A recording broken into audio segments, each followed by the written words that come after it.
Telugu Desam party ప్రతిష్టాత్మకంగా నిర్వహించే మహానాడు పండుగకు కోవూరు నియోజకవర్గం ముస్తాబవుతోంది. నెల్లూరులోని కోవూరు ఎమ్మెల్యే వేమిరెడ్డి ప్రశాంతిరెడ్డి కార్యాలయంలో ముఖ్య నాయకుల సమావేశం జరిగింది. కోవూరు మహానాడు రూట్ మ్యాప్ ఏర్పాట్లను అధికారికంగా ప్రకటించారు. ఈసారి మహానాడును హంగామా ఆర్భాటాలు లేకుండా ప్రధానమంత్రి నరేంద్ర మోడీ పిలుపు మేరకు అత్యంత పొదుపు మహానాడుగా జరుపుకోబోతున్నట్లు వెల్లడించారు.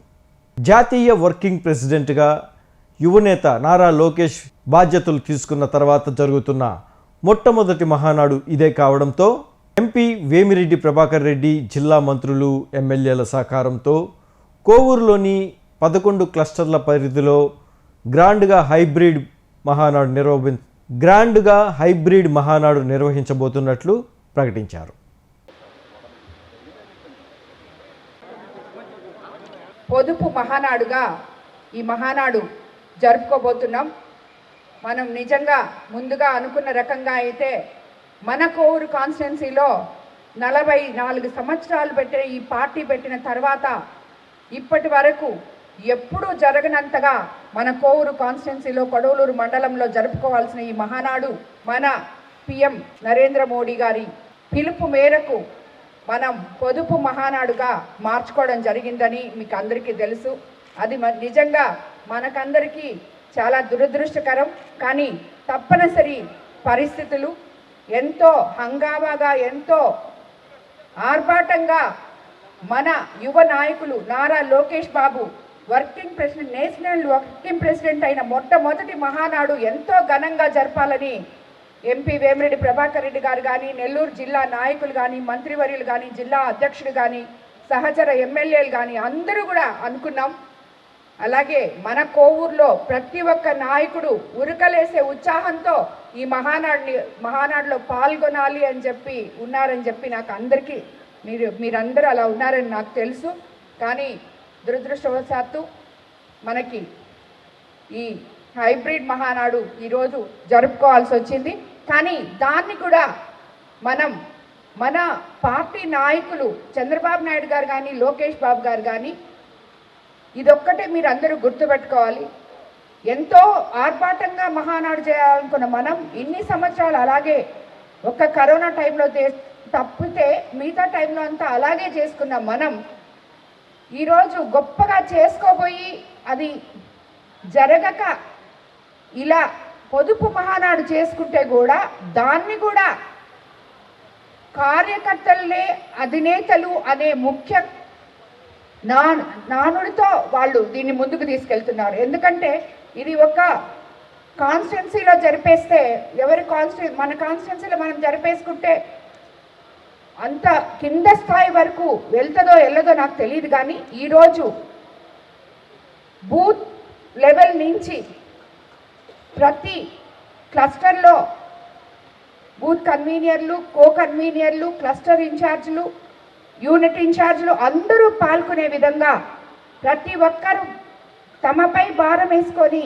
ప్రతి క్లస్టర్లో ఈ మహానాడు జరిపే విధంగా దీన్ని డిజైన్ చేయడం జరిగింది.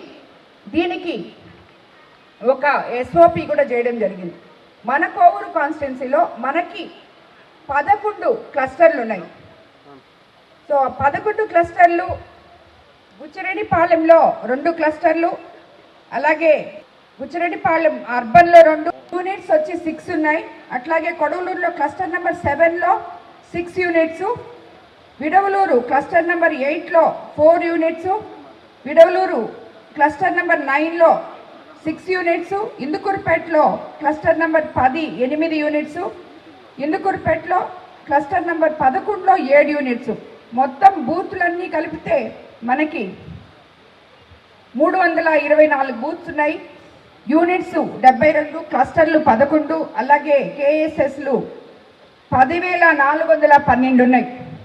సో ప్రతి ఒక్క క్లస్టర్లోనూ మనం 11 దగ్గరలో మనం పెట్టుకున్నాం. ప్రతి ఒక్క క్లస్టర్ని ఒక్కొక్క దగ్గర ఏర్పాటు చేసుకోవడం జరిగింది. మన బుచ్చిరెడ్డిపాలెం వచ్చేటప్పటికి మన ఆఫీస్లో ఒక క్లస్టర్ మీటింగ్ పెట్టడం జరిగింది. మిగతా 2 కళ్యాణ్ మండపం 1, KVR కళ్యాణ్ మండపం 1లో పెట్టుకున్నాం. కోవూరుకు వచ్చేటప్పటికి మన ఆఫీస్లో ఒకటి పెట్టాం, ఇంకొకటి లేగుంటపాడులో పెట్టాం.